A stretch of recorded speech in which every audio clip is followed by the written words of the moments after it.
Trigger warning, this video features mentions of homophobia, transphobia, suicide, drug use, the AIDS crisis, police harassment, sexual assault, murder, the death penalty, and more, which I will be mentioning as we go. If these are topics that you are sensitive to, please proceed with caution.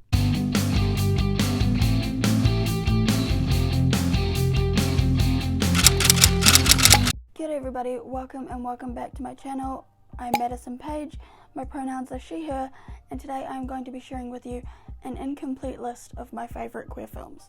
Now the reason I'm calling it my incomplete list is because the list of films that I want to watch ended up being longer than the list of films that I have watched and liked enough to put on this list. For those of you that don't know, back in June my mum was diagnosed with breast cancer, and since then I have had a very difficult time focusing. I don't know if that's come across in some of my previous videos. Spoiler alert, it is very noticeable in this video. But because of that, I have been unable to make it through the list of films that I want to watch as quickly as I'd like. I'm still getting through them slowly, so if there are more films that I feel should be on this list, I might make a part 2. If there are films that I don't mention that you think that I should watch or talk about, comment them down below. Again, I might make a part 2. Some of you might disagree with the films on this list. That's okay. This is a list of my favourite films. I also don't hate the idea of making a rank tier list thing, so if you don't hate the idea of seeing that, let me know and I will make that video.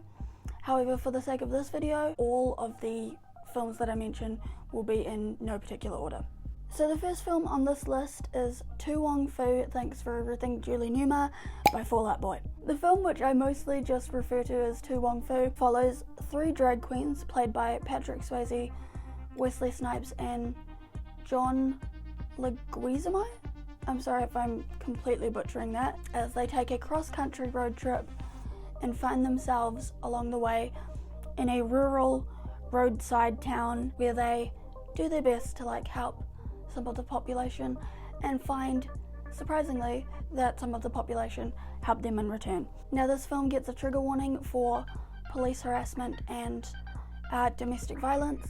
If those are topics that you are sensitive to, please be careful when watching this. This film is on my list because I believe it is actually the first queer film I ever watched, and so for that reason it will always have a special place in my heart. The next film on the list is a film called Pride. I watched this years ago. It is about a group of homosexuals who want to take up activism of some kind, so they choose to support minors. Now this film does have mentions of the AIDS crisis, but it's more of a peripheral thing. There is some homophobia in it also. However, for the most part, it is a gorgeous story of friendship. The lesbians and gays are not super sure of the minors, and the minors are not super sure of the lesbians and gays, but in the end they all come together for a cause, and I think it's really great. Something I forgot to mention is that Pride is based on and inspired by true events. Up until 2015, the LGSM was an active campaign group focusing on LGBT, socialist and labour movement issues, with the hopes of creating a better society. Since 2015, the group's efforts have been more focused on preserving the history and the legacy of their original work, such as that portrayed in Pride. Head to lgsm.org to learn more about them. The next film on the list is a movie called d.e.b.s. Now I have made not 1, not 2, but 6 TikToks about d.e.b.s in the last month or so. I will put one of them in now. Should I take off my glasses? Oh, no, this isn't an eye test. It's a gay test. Now tell me, number 1 or number 2? Number 1? Interesting. Okay, number 1 or number 2? Oh my god. Number 2, right? Maybe I am gay? Okay, alright. That's good to know. This film is about a group of spies, teen girls. They are recruited via the SATs, and one of them is gay. And she ends up in a little gay romance with the person that they are supposed to be hunting down. It is the first time I realized I was in love with Jordana Brewster. It's also one of the earlier films that I watched, probably like childhood age. I believe I saw it for the first time with my dad. He got it thinking, you know, teen spies, my kid will love this.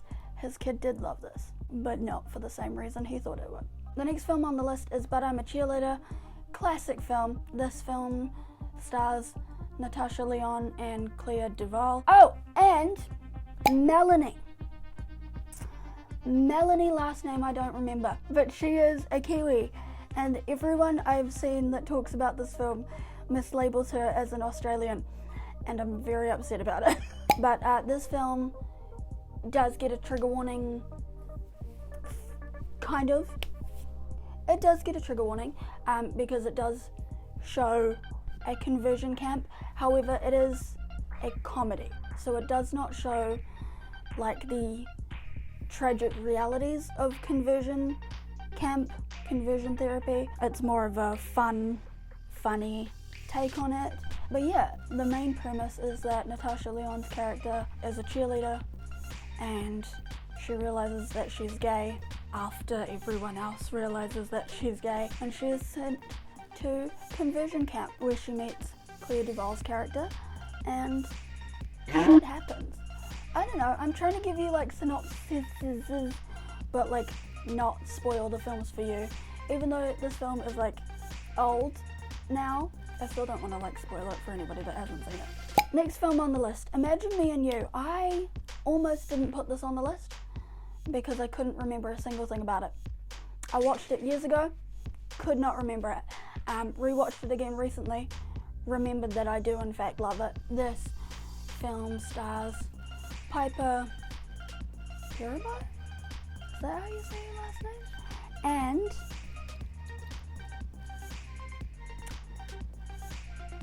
Cersei Lannister. I'm telling you, brain is not quite present today. Cersei is the florist at Piper's wedding to a man, and shit happens. This film is on my list because it makes me feel joy. And I found while watching a lot of these films that a lot of them do not make me feel joy. A lot of them are actually really sad, which is fine, kind of, but I found that any of them that did make me happy immediately went on the list. The next film, however, is not one of those. The next film on the list is The Birdcage. Again, this goes on mostly because it's one of the first films I ever watched, therefore I have fond memories of it. I did rewatch it again in preparation for this video, and I found that I really struggled to get through it because I hated the character of Val so much. However, upon further research, I learnt that that is normal. It is normal to grow up and hate Val. But this film also is on the list because it has Robin Williams in it, and I miss him. Robin plays one half of a, for all intents and purposes, married couple. He also owns a bar, a lounge, a place where drag queens perform. And the film is centered around this dinner that he is supposed to have with his future in-laws because his son Val is marrying the daughter of a Republican congressman. I don't understand American politics, so I don't know exactly what he is, but he is a man. That is very different to Robin's character. But because of this, he has to play straight, and it's very chaotic. But overall, in the end, it turns out okay. So the next film on the list is Alex Strangelove. Now I know some people don't love this movie, but I do, and again, this is my list. I love this movie partly because it introduced me to Muna, who I am obsessed with, but also because of the way that the girlfriend character reacts to Alex being gay. I feel like her reaction is the reaction that Leah from Love, Simon should have had. Like, yes, she's hurt, but ultimately she wants what's best. By the way, when I say Leah from Love, Simon, I'm referring to movie Leah. I'm fully aware that book Leah is different. But yeah, in the end, overall, it was the reactions of others regarding Alex's coming out that made me love this film so much. The next film on the list is The Miseducation of Cameron Post. This film gets a trigger warning again for conversion therapy and also for self-harm, religious trauma. There's a few triggers in there, so just be careful. This film stars Chloe Grace Moretz, who plays a lesbian. She is caught doing things with her female best friend and is sent to conversion therapy, where she meets two other individuals, one who is an amputee and the other who identifies as Two-Spirit. The film centers around their experiences in this conversion camp and how they survive by forming a friendship. This one went on my list because I honestly think it's just a really stunning film. The next film on the list is Dating Amber. Now, I only saw this one recently. Dating Amber follows two young people who agree to be each other's beards. However, when Amber decides that she is ready to come out, it becomes difficult. Their friendship is strained, life is hard. Again, I think it's like a really cute film. It made me smile, so that's like most of the reason that it's on the list. It made me smile. There is some internalized homophobia in there, if that's something that you're sensitive to. The next film is Disobedience. Again, trigger warning for religious trauma. This film stars Rachel Weisz? I'm not sure which way it is. Rachel Weisz. And Rachel McAdams. The Rachels. Love them. Rachel Weisz plays a character who has left her community due to an infraction in her past, but returns after the death of her father. Rachel McAdams plays her childhood friend who is married to their other childhood friend, and the return of the first Rachel makes everything a little bit messy. But in the end, I think it turns out better than it could have. Again, I thought this was like a really beautiful story, so that is why it's on the list. The next film is Portrait of a Lady on Fire. I feel like there would have been a riot if this wasn't on my list, but I thought it was stunning. I thought it was gorgeous. The shots, the colours, the acting, the lack of music. It's beautiful. But the main things that made me put it on this list was the fact that the artist noticed like the small things. For example, is her name Heloise? Eloise?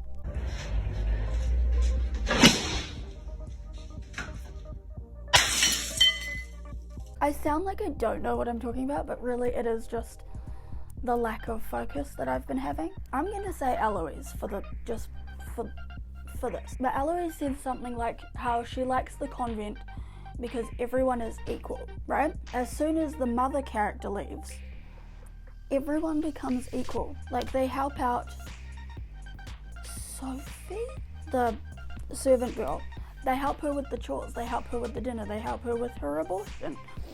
You know, everyone, like, it's not a servant-employer situation anymore. Everyone's doing everything. But yeah, I thoroughly enjoyed this film. The next film on the list is My Days of Mercy, featuring Elliot Page and Kate Mara. They play a couple on opposite sides of the fence, so to speak. So Elliot Page's character is against the death penalty. Kate Mara's character, or at least her family, is for the death penalty.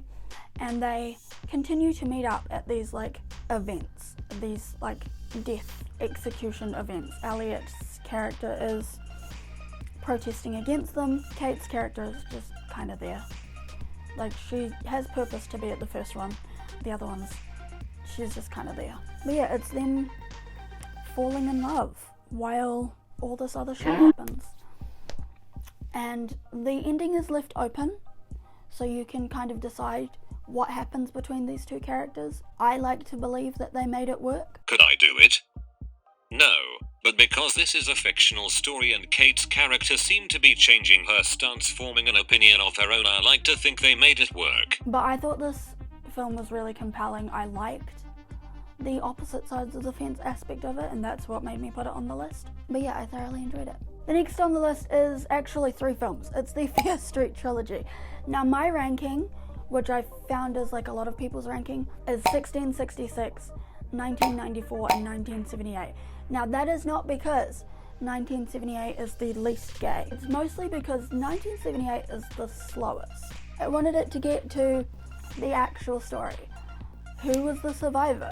Who was the killer? Well, I knew who the killer was because I paid attention to the first one.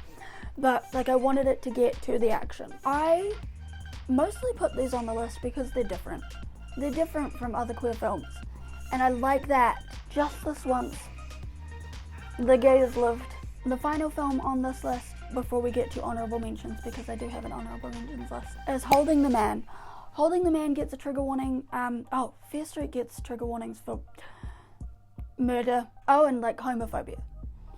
There are slurs and people are dickheads, but you know. Holding the Man is based on a true story. It follows the 15-year relationship of two men, Tim and John, as they battle homophobia, the AIDS crisis, cancer, all of these things. It made me cry.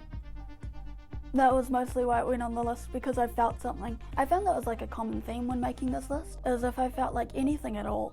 Joy, anger, sadness, it was worthy of like considering going on this list, because for the last few months I've felt nothing. Finally, on to honourable mentions. For this one, because my list ended up being kind of long, I'm not going to tell you why I like them. I'm going to tell you why I didn't like them and why they didn't make my main's favourite list. First up, Professor Marsden and the Wonder Woman. It made me sad, but not in like the same way Holding the Man made me sad. Also, this film was made without the family's permission, and I don't know how I feel about that. I don't know if I believe what the family has to say, but I don't like that it was done without their permission. Next up, The Half of It. The only reason this didn't make the list is because it was more about the friendship rather than the gayness, which as it should be. But like, because I view it more as like a friendship film rather than a queer film, that's why it didn't make the list. Princess Sid, it gets a trigger warning for sexual assault. But this one I have a bit to say. The pacing was weird, the characters kept interrupting each other, and nothing was resolved. Nothing was resolved ever. The sexual assault happened, and then like nothing was done about it. We got a phone call that the house is safe now, you can come home, but I wanted to see it, you know? Next up, Milk, trigger warning for suicide, homophobia, murder. This one didn't make the list because it was really long and I felt like it didn't need to be. There were some scenes that I felt like could have been cut completely, and some scenes that I felt like, and if any of my film teachers see this, no you didn't, I felt like could have been like a line of dialogue. It didn't need to be a whole scene. Next up, Booksmart. Again, more about the friendship, less about the gay. Love the movie, think it's great, but not gay enough to make my main list. Next on the list, please don't kill me, Carol. It's on the honourable mentions because I felt like I wanted more. I felt like this film was so hyped up, and it didn't quite hit for me. I really liked it, really did. If I didn't, it wouldn't have been on either of these lists. But I felt like, because I felt like I was missing something, not sure what, but felt like I was missing something, it didn't go on my main list. If These Walls Could Talk Too, this one again left me wanting more. It has like 3 separate stories, right? And the only one that I was right into right from the start was the last one. The first and second, I felt like I was just getting into it when they changed to the next story. Nina's Heavenly Delights. This one is very nitpicky. I didn't like that they had the dad in it as much as they did. I feel like if they were going to do something like that, it should have been like at the end, like once or twice, not throughout the movie. The Watermelon Woman, trigger warning for police harassment. This one goes on my honourable mentions list because I was more interested in the Watermelon Woman than any of the queer relationships. Finally, Better Than Chocolate, trigger warning for transphobia and homophobia, and there's like a hate crime thrown in there. And Tony, I'm gonna give Tony his own trigger warning, because he was one of those people that was like kind and chill and had no problems with you in his personal life, but kind of homophobic in public. I don't know.